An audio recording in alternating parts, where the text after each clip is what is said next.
one verse, one simple verse, karmaṇ-evādhikāras, that we have all heard, mā phaleṣu kadācana, is packed with so much depth that really, even if we apply this one verse of the Bhagavad Gita, our whole life will transform.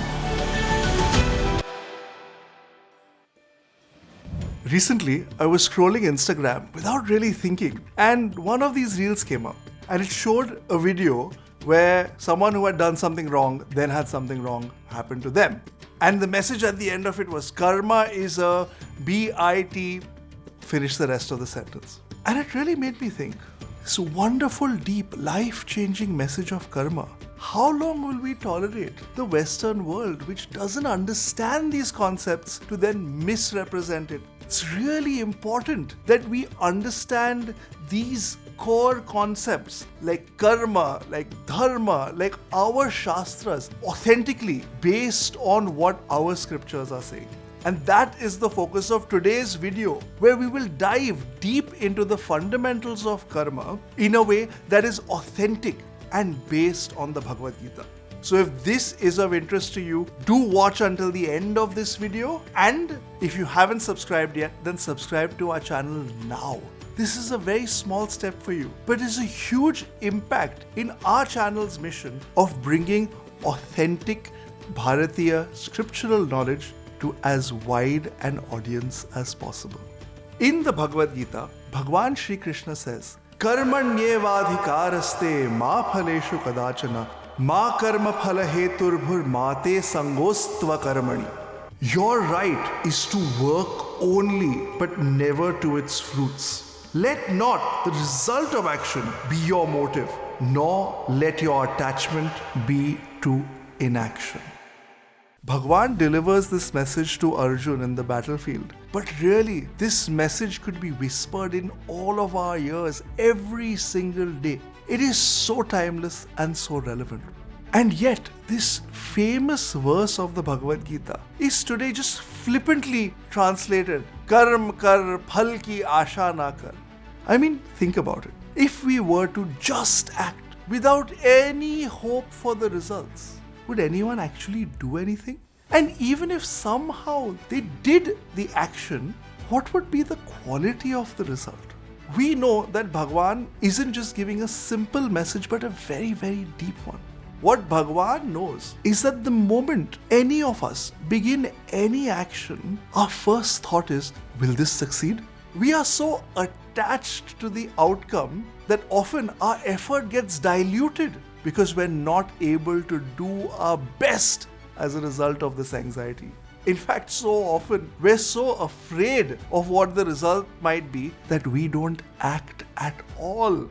Instead of letting all of our mental strength and all of our focus be lost in thinking, imagining what the results of our actions will be, Bhagwan says, control the controllables. Stay in the moment. Act without attachment. Bring our best self into the situation and see what the quality of action would be. It's not do it hopelessly, but it is without attachment to the results. For most of us, this very practical explanation is sufficient. And I can tell you from personal experience, when we bring this attitude into our life, the quality of our work transforms, and ironically the results are even better. But Bhagwan's words have deeper and deeper meanings. Now we will go even deeper into this beautiful concept of karma yoga that Bhagwan is teaching us. The word karma itself means actions. But in our Vedic philosophy, karma is not just the action we perform now, but the results of all of the lifetimes of actions that we may have performed in the past that are now taking fruit now, that are blossoming, that are coming into our life now. Karma is not just a linear progression of something happened in the past and that's fructifying today. Karma is a cycle that continues non-stop. If we know this, what are we to do about it? Well, there's two ways to approach it. One is to try and game the system. Perform as much good karma as we can so that eventually we will end up in heaven and enjoy the results for a period of time, and then we have to be born again and we do good karma and go back to heaven. In this way, we continue the cycle and try and game the system. Bhagwan is deeply critical of this. And we have covered why in our previous video. So if you want to watch that, click on the link given in the description below. The second option then is to exit the system completely. This is the revolutionary path of karma yoga that Bhagwan gives us. Bhagwan says that when we act without attachment, no new karma is created. And when we keep acting in this way, without creating new karma, without feeding this cycle, then we are able to exit this system completely.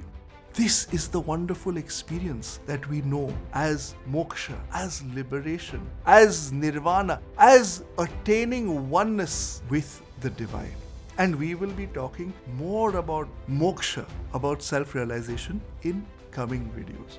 But we may hear this explanation from Bhagwan and wonder, can this high standard actually be achieved?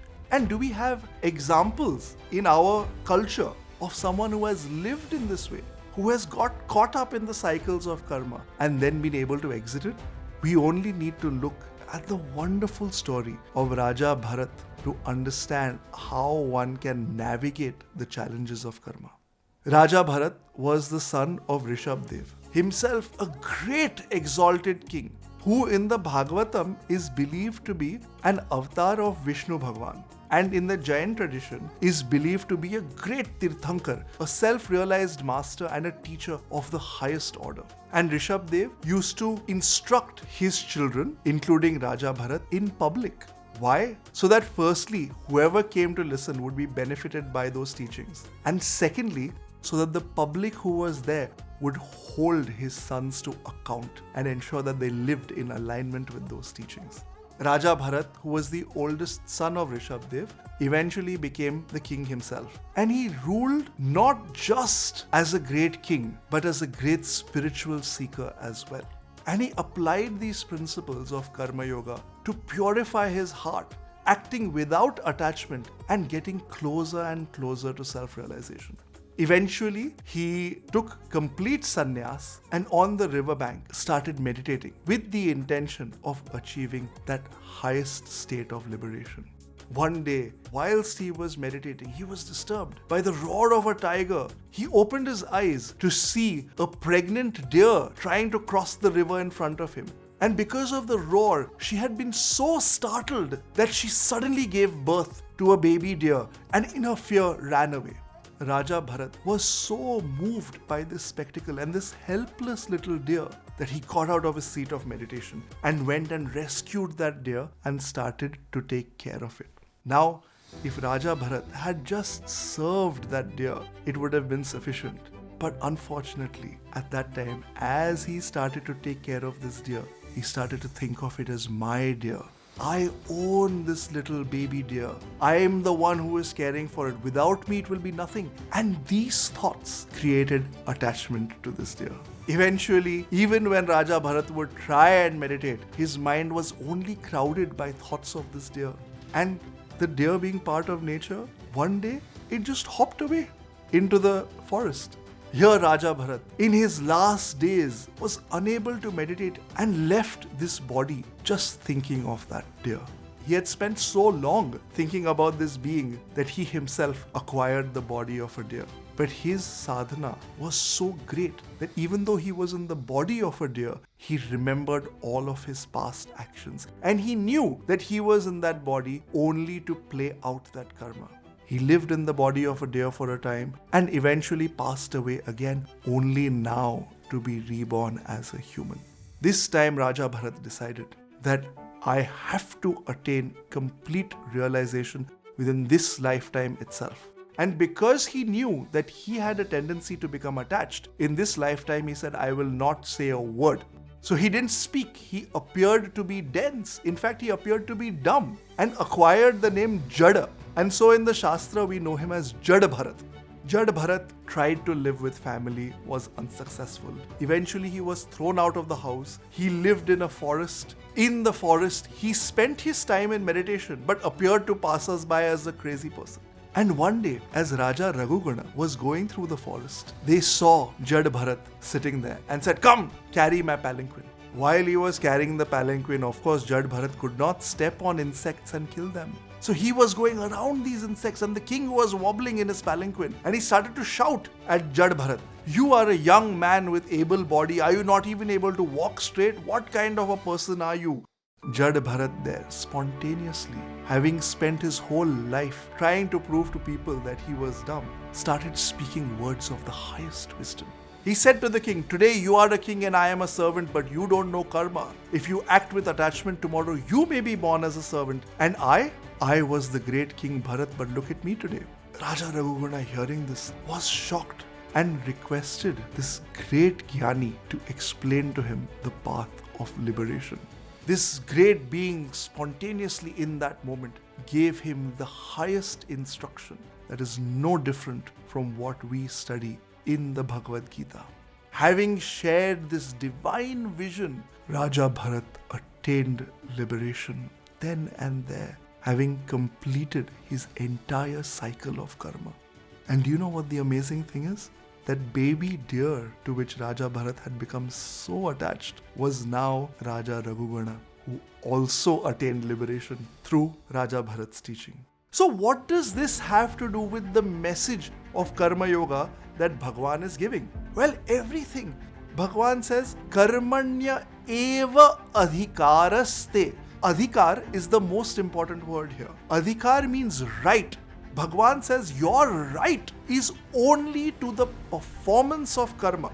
Why? Because we don't have the right to the fruits of karma. That Ishvara will take care of. We should trust that. All that we should do is focus in the moment. He says, Ma karma phala heturbhur. Don't act with attachment to these results. Why? Because one attachment for one moment for Raja Bharat resulted in 2 lifetimes. His liberation was delayed by 2 lifetimes. Our whole lives are full of attachments. Imagine how much new karma we are creating in every moment. Bhagwan says, don't act with the intention or the attachment to these results. But he also warns us, don't be inactive. Don't just do nothing and say, I am completely liberated. Because even if physically we don't do anything, if our mind is churning on action, if our mind is full of attachments, then we end up creating new karma. One verse, one simple verse that we have all heard is packed with so much depth, with so much wisdom, that really, even if we apply this one verse of the Bhagavad Gita, our whole life will transform. Bhagavad Gita is not just a philosophy. It's not just words. It's not just a book. Bhagavad Gita is a science. And in order to benefit from this science, we should be like a scientist. We should take these words of the Bhagavad Gita and apply them, experiment with them, work with them in our daily lives. And when we refine our actions as a result of this wisdom, see the amazing results that manifest. This is the magic of Karma Yoga that Bhagwan gives us in the Bhagavad Gita. And if you want to learn more, join us in the next video when we will go even deeper in Bhagwan's teachings on Karma Yoga in the Bhagavad Gita. My name is Om Dhumatkar. It has been a true joy and blessing to share this timeless wisdom of the Bhagavad Gita with you. If you found this video valuable, then please share it with those who you think will benefit. If you haven't subscribed already, consider subscribing now. This will be a huge help in our efforts to take this wisdom to as many people as possible. And if nothing else, do make the effort to watch this video again. Think about the message, try and study the Bhagavad Gita and experience the life-transforming words of Bhagwan Shri Krishna in your own lives. Namaste.